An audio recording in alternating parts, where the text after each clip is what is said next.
Hi everyone, welcome to Studency. जैसा कि आप सबको पता है 7 तारीख से इंटरव्यू कंटिन्यूअस चल रहा है। उसी कड़ी में एक कैंडिडेट और बाहर आई है इंटरव्यू देके। जानेंगे कि इनका एक्सपीरियंस क्या रहा है, साथ ही 2025-26 की जो तैयारी कर रहा है उसके लिए कंप्लीट रोड मैप इसमें कवर करूंगा। तो मैम, सबसे पहले आपको कांग्रेचुलेशन इंटरव्यू के लिए। Thank you so much. क्या फीलिंग है आपकी? It's great, first experience. Okay, आप अपने बारे में बताएं एक बार कि आपका बैकग्राउंड क्या है और मीडियम अटेम्प्ट ऑप्शनल कहाँ से आप आती है? मेरा नाम प्रीति यादव है। मैं फाजिलपुर गुरुग्राम से आती हूँ और ये मेरा फर्स्ट अटेम्प्ट है और ऑप्शनल आपका? सोशियोलॉजी ऑप्शनल था मेरा। ओके, बैकग्राउंड क्या है आपका? एजुकेशन आपने क्या किया हुआ है? मैंने इंग्लिश ऑनर्स किया हुआ है ब्रांडा हाउस यूनिवर्सिटी ऑफ दिल्ली से।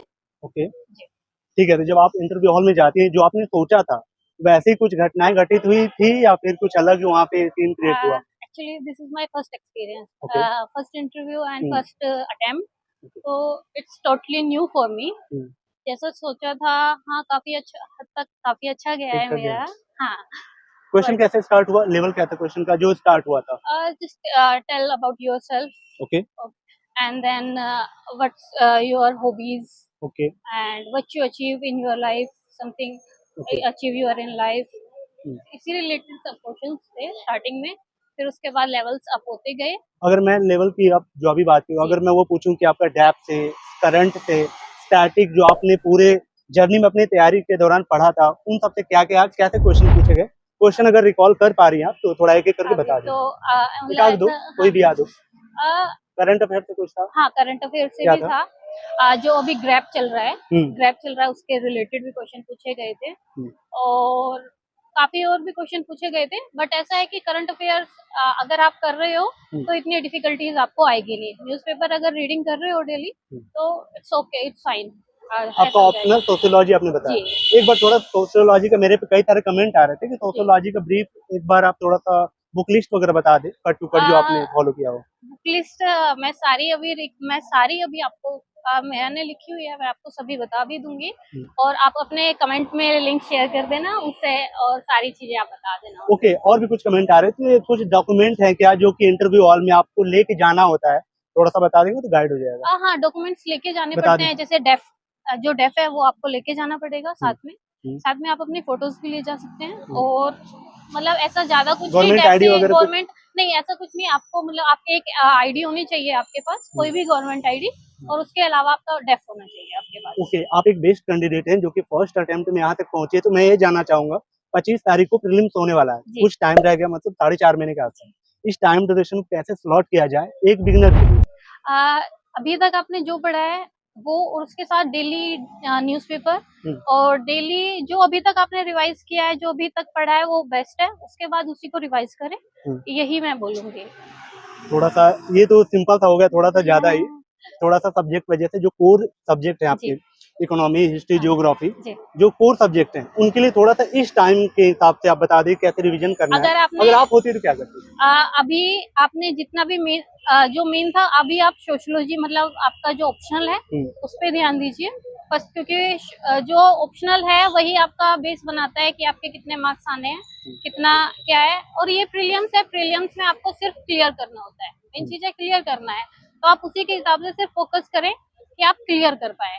और इस समय पीवाईक्यू देखना पड़ेगा? जी बिल्कुल देखना पड़ेगा। ओके, आपके घर में कोई सिविल सर्विस से रिलेटेड है? मेरे घर से कोई भी सिविल सर्विस से नहीं है। मैं फर्स्ट ही हूँ जो अभी प्रिपरेशन कर रही थी और जो अभी तक आए हैं। ओके, मैं मेंस की स्ट्रेटजी आपसे नहीं जानना चाहूंगा, मैं ये जानना चाहूंगा कि मेंस में तैयारी करने से पहले कितने दिन पहले से आपको आंसर राइटिंग के लिए तैयारी करना चाहिए, सबसे पहला? दूसरा तरीका क्या है करने का? मैंने प्रीलिम्स जब खत्म हुआ था उससे पहले से ही मैंने स्टार्ट कर दिया था अपना राइटिंग। मैं कंटिन्यूअस दोनों चीजें साथ में लेके चल रही थी। राइटिंग भी मैं साथ में कर रही थी और साथ में वो, लेकिन जब बिल्कुल एंड आ गया था प्रीलिम्स का, उसके बाद मैंने राइटिंग छोड़ दी थी कुछ टाइम के लिए और उसके बाद मैंने सिर्फ फोकस किया था प्रीलिम्स पे। उसके बाद मैंने कंटिन्यूअस राइटिंग क्वेश्चन पे हो गया था। मेंस के लिए काफी प्रिपरेशन की थी। ओके, बहुत बड़ा सिलेबस है मैम यूपीएससी का। पहले सिलेबस देख के कितने लोग तैयारी छोड़ देते हैं, तो इस सिलेबस को कैसे आपने समराइज किया? क्या माइंड फ्रेम था आपका कि पहले ही अटेम्प्ट में यहाँ तक पहुंची है? कुछ उसमें कुछ टफ रहे होंगे चैप्टर, कुछ आसान रहे होंगे, कैसे मैनेज किया होता है? एक्चुअली मैं अपने ग्रेजुएशन थी, मैं प्रिपरेशन कर रही थी, और मेरे को 6 इयर्स हो गए हैं वैसे प्रिपरेशन करते हुए, लेकिन अटेम्प्ट मेरा फर्स्ट है ये। ओके। हाँ, तो स्टार्टिंग में मुझे भी ऐसा लगा था कि एक बार ऐसा टाइम भी आया था कि मेरे को लगा कि छोड़ देना चाहिए, क्योंकि काफी डिफिकल्ट हो रहा था। और 6 ईयर कंटिन्यूअस प्रिपरेशन करने के बाद फैमिली प्रेशर भी थोड़ा आ ही जाता है कि क्या है, कब शादी का? देना है, शादी का भी आ जाता है, एग्जाम कब देना है, कब करना है, उसके बाद वो प्रेशर भी था। और उसके बाद फिर जैसे आप कंटिन्यूअस रीडिंग करना स्टार्ट करते हैं, राइटिंग स्टार्ट करते हैं, कंटिन्यूअस अगर आप रहेंगे, कंसिस्टेंसी रहेंगी आपके अंदर, तो आपका एग्जाम क्लियर हो सकता है। ओके। जो आपका सबसे कठिन सब्जेक्ट या फिर चैप्टर होता था, उसको कुछ आपको टैकल करने की आपकी स्पेसिफिक स्ट्रैटेजी होती थी या फिर रैंडम उसको छोड़ देती थी? नहीं, मैं टॉपर्स जो नोट्स होते थे उन पे भी मैं ध्यान देती थी। और मैं रियल एक्सपीरियंस पे ज्यादा बिलीव करती हूँ, तो मैं उन लोगों जो रियल जिन्होंने एक्सपीरियंस मतलब?